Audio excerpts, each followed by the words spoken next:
الحمدللہ رب العالمین والصلاة والسلام علی رسولہ الکریم اما بعد فاعوذ باللہ من الشیطان الرجیم بسم اللہ الرحمن الرحیم. سامعات السلام علیکم ورحمۃ اللہ وبرکاتہ. پچھلے درس میں ہم نے حضرت محمد صلی اللہ علیہ وسلم کے پردادا ہاشم کے بارے میں ہم نے جانا تھا، اور ہاشم کے بیٹے شیبہ کو جب مطلب اپنے ساتھ لے کر مدینہ آئے تھے، تو کل میں نے کیا بتایا تھا آپ کو کہ شیبہ کو جب اپنے ساتھ لے کر آئے تھے مطلب مدینے میں داخل ہوئے، تو لوگ دیکھ کر کیا سمجھے کہ مطلب کے ساتھ کوئی آ رہے ہیں، لڑکا ساتھ ہے مطلب کے، تو وہ سمجھے کہ کہیں سے یہ اس لڑکے کو یعنی خرید کر لائے ہیں. تو اسی لیے لوگ یہ سمجھے اور اس کو کیا کہنے لگے، اس لڑکے کو یعنی شیبہ کو کیا کہنے لگے، عبد المطلب.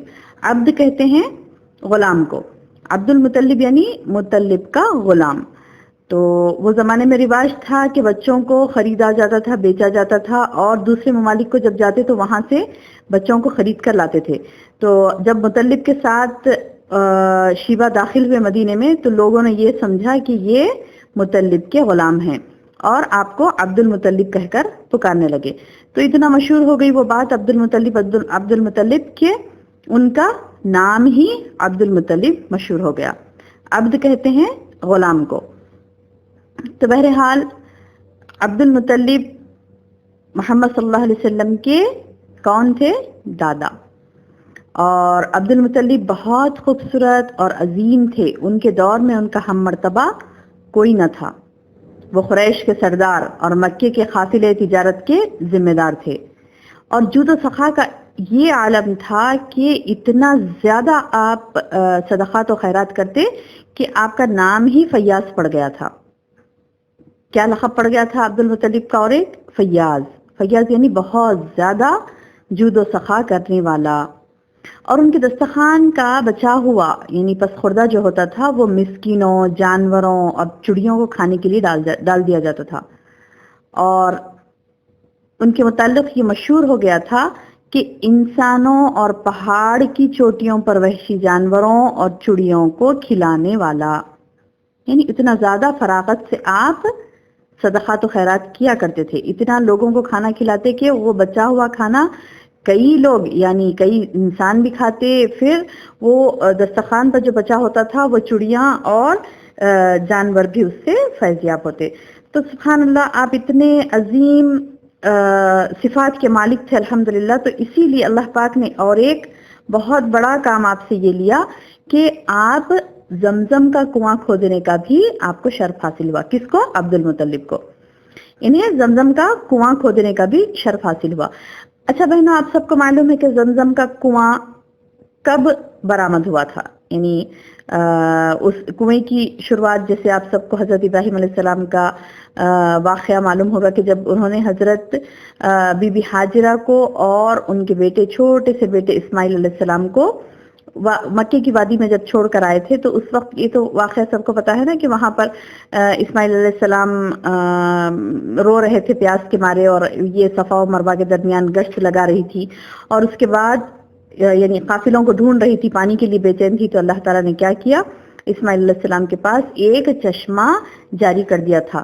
تو حضرت بی بی ہاجرہ نے کہا زم رک جا. زم کا معنی ہے رک جا، زمزم. تو جب سے اس کنویں کا نام زمزم پڑ گیا، ورنہ تو اتنا پانی نکل رہا تھا کہ اللہ کے رسول صلی اللہ علیہ وسلم نے فرمایا کہ اگر اماں ہاجرہ زمزم نہ کہتی تو سارا مکہ پانی سے بھر جاتا. تو آپ نے کہا حضرت ہاجرہ نے زمزم.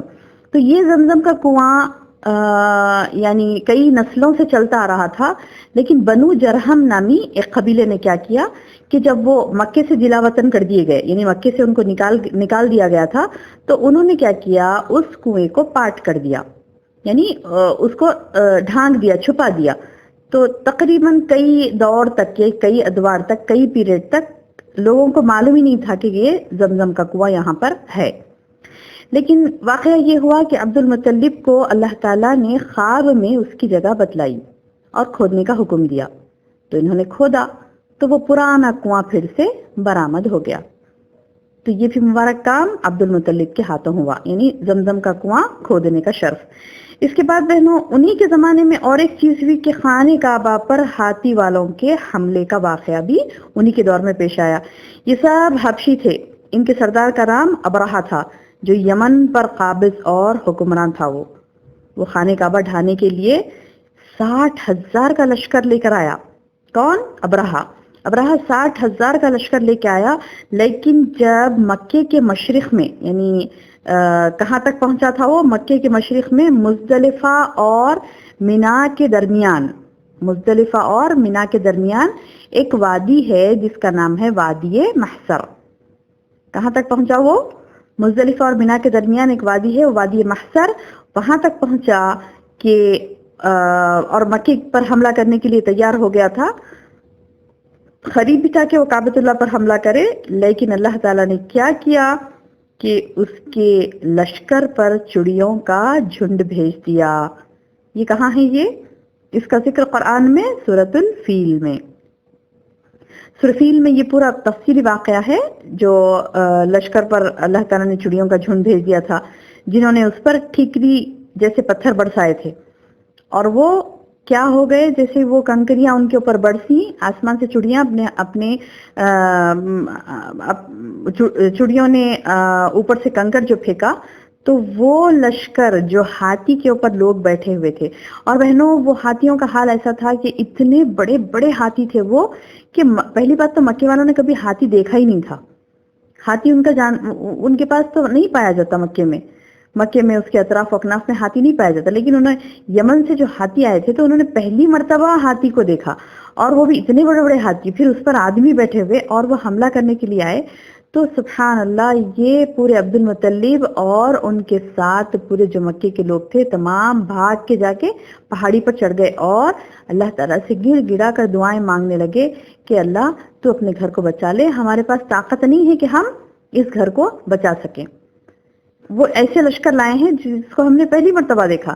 تو اللہ پاک نے اس کا بدلہ لیا، یعنی اس ابرہہ کا جو اتنے گندے خیال کے ساتھ آیا تھا کہ وہ کعبۃ اللہ کو ڈھائے، لیکن اللہ تعالیٰ نے کیا کیا؟ چڑیوں کو، یعنی وہ جتنے حماقت کے ساتھ اتنے بڑے بڑے ہاتھی لایا تھا، تو اللہ تعالیٰ نے کیا کیا کہ تو اللہ کے مقابلے میں بڑے بڑے ہاتھیاں لا کر کیا سمجھ رہا ہے، کیا ثابت کرنا چاہ رہا ہے؟ اللہ تعالیٰ نے بھی دیکھیے، اللہ تعالیٰ نے اس کا جواب، بڑے بڑے ہاتھیوں کا جواب کوئی بڑی چیزوں سے نہیں دیا۔